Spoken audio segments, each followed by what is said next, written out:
Hi Aquarius. Welcome to your mid-month November reading 2021.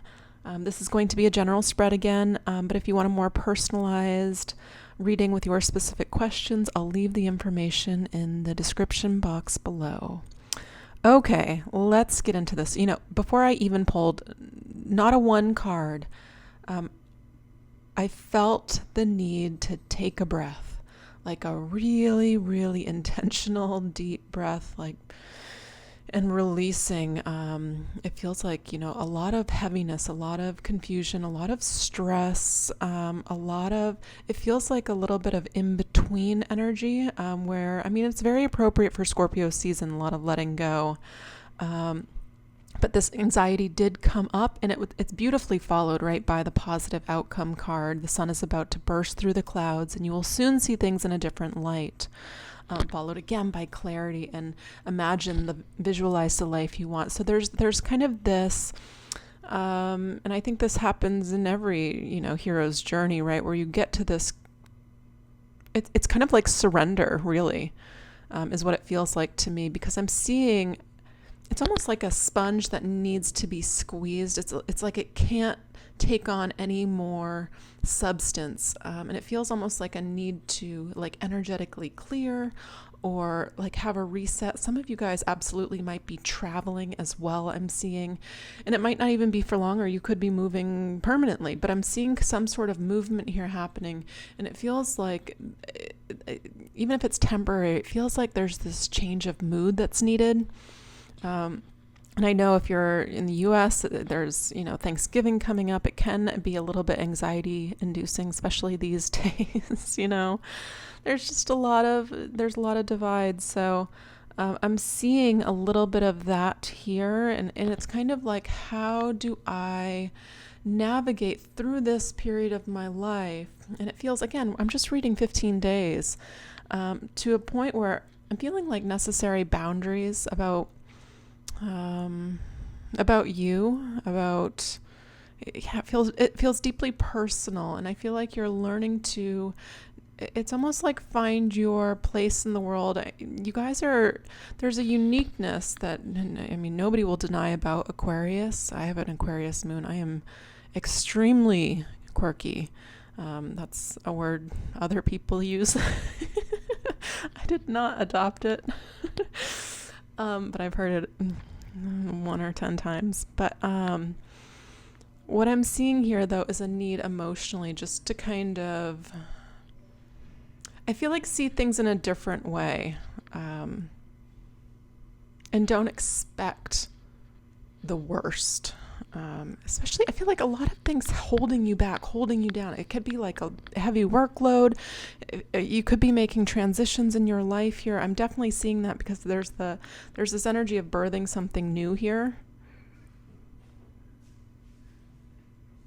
Yeah. But it's calling you to get really centered.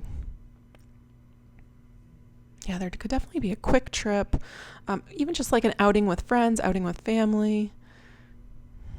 You can even be seeing your father. Interesting. It feels, actually, there's like this turn of events, and it can be an actual event. I know this is a general spread, but when I'm looking at it, it feels like it's kind of like a shedding of a layer, and this can have a lot to do with the eclipse that's happening here. I think tomorrow, right? There's one. It feels just like a powerful time, and it feels like wrapping up things. So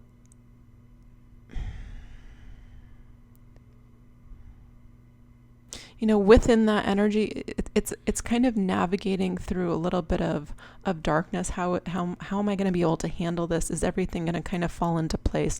I'm just seeing a lot of questions, but it's saying basically baby steps, one foot in front of the other.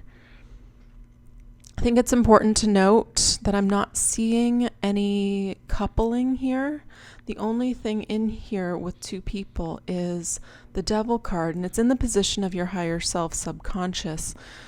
Definitely, again, wrapping up Scorpio season. It's a time to release, let go, cut cords, I'm seeing again that replenishing energy. And if you're feeling, it feels like into maybe even Sagittarius, but it feels like more into the beginning of New Year when I feel more conducive to partnership energy. I mean, you're showing up right here in the position of what you need to know. This is about just being yourself, respecting you. This is what I believe. This is who I am. These are my boundaries.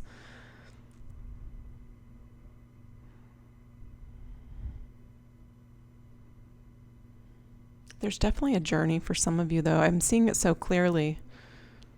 And I think it's a little bit, it might be, again, it feels like a little bit obligatory maybe for some people. Like, oh, I have to go on this work trip, or oh, I have to show up for the family. But look at it from a different perspective. I actually feel like it could be really fulfilling. You could go out, you could have some fun. Yeah, it feels like a positive change of energy. Get some sun, I feel. If you can, or vitamin D in any way. Even if you're in the freezing cold, go for a hike or something. Get your face to see the sun is what I'm seeing.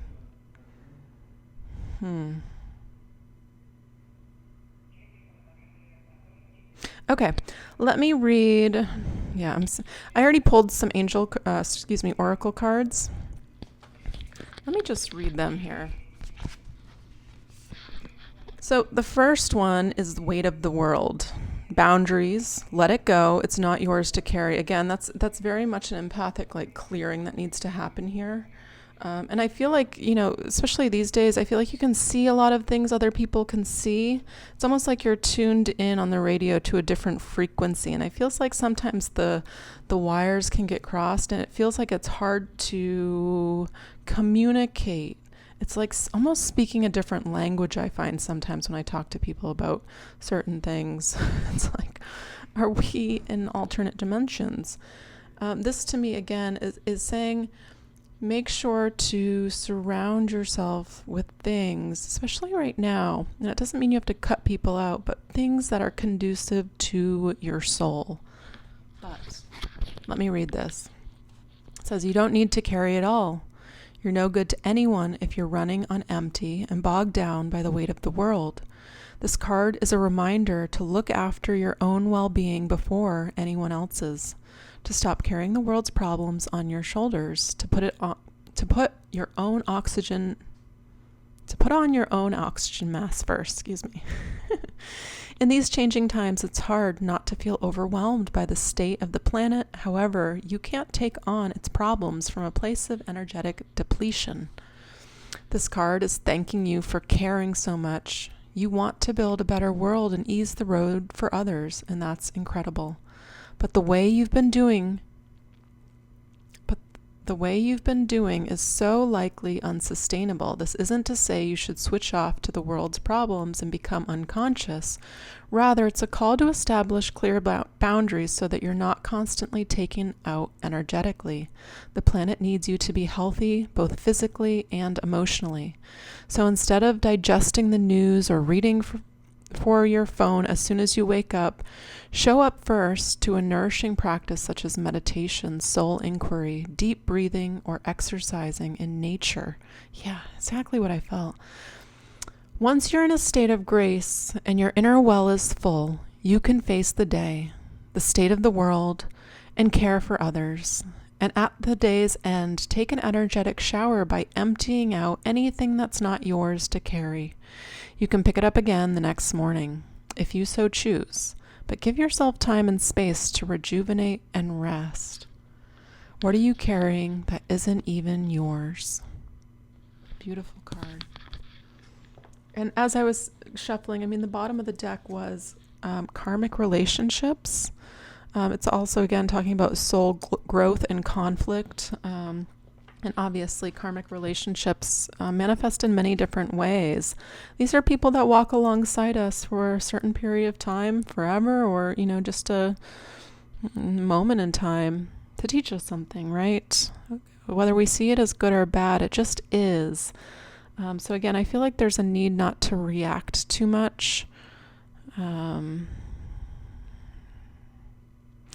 It's interesting too, when I feel relationships, this is specific to like romantic relationships. If you are dating and you are tired and need a little bit of a break, maybe it's a little bit, I don't want to project this, but it feels like, I don't know, I'm feeling like mental health. Or if there's somebody that is inducing anxiety, and it might not feel like just an easy flow. I got this card no, and there's no reason to read it. It just says no 100 times in the description book. It says wait, pause, say no. I mean, if it's not a loud yes, it's a no. That's my general rule of thumb. I forget who I was telling this to. I was listening to an Aubrey Marcus, I think it was pretty old podcast. It just started playing on my phone one day, so I was listening to it after some other podcast. And he was talking about how he was chatting with a friend about relationships, and his friend was saying, he's asking him, how did you know your wife when you found her? And he was like, I knew it because it was a F yes. It was a loud, heck yes. He's like, it can't just be like that obvious. And then he tells the story about meeting his wife and, that whole thing. That's kind of what it feels like to me. So if there's something here, kind of, again, I feel like these crossing of the wires where things feel a little bit disharmonious, just like, I feel like release this. I feel like you have your own stuff to kind of just wring out. I feel like a nice kind of cleansing if you use sage or Palo Santo with intention. I know it sounds a little woo-woo, but what can't hurt, right? Meditation obviously is wonderful. And again, the bottom of the deck, when I was looking, it says, where are you called to journey to? Again, this can be within. It's always within, experienced outward. But anyways, if you're being called to go on a journey, go. I feel like go with a full heart. Go with, an open heart.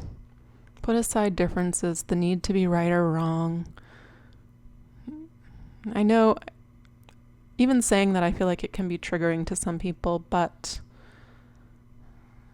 I continually get these messages about us learning to step into the dimension of the heart and coming from just a loving, relaxed, gentle space. Because when you're holding on to too much, I mean, that's when the sponge, it doesn't release. Sponge is like not the greatest analogy, but it keeps coming out. So there's just this gentleness, this nice little release here. And again, I feel like Mother Earth, whether you're near water, whether you're near nature, I mean, you can always find it. You can just find a tree and sit under and connect to it. Please take the opportunity and consider that this is the only, the next 15 days. I will do a reading this week too for the upcoming month, and more of a focus on relationships as well. But I really just wanted to read the general energy because, I mean, it's the end of Scorpio season. It's eclipses. It's intense for all of us. It can be felt. I probably could have just done one general reading for everybody because everybody's going through it. I mean, there's general undertones for every reading with this energy. So be considerate of that, not just for yourself, but for others as well. Yeah, I feel easily triggering times. So with that said, my entire family is flying down to Mexico to see me. So, I mean, I'm very grateful, but I understand this anxiety. No, it'll be fun. Anyways, thank you guys so much for tuning in. I will be back soon with more readings. Thank you for all of your support, all your likes, subscribes, messages. I read them all. So thank you so much. All right, take care, Aquarius.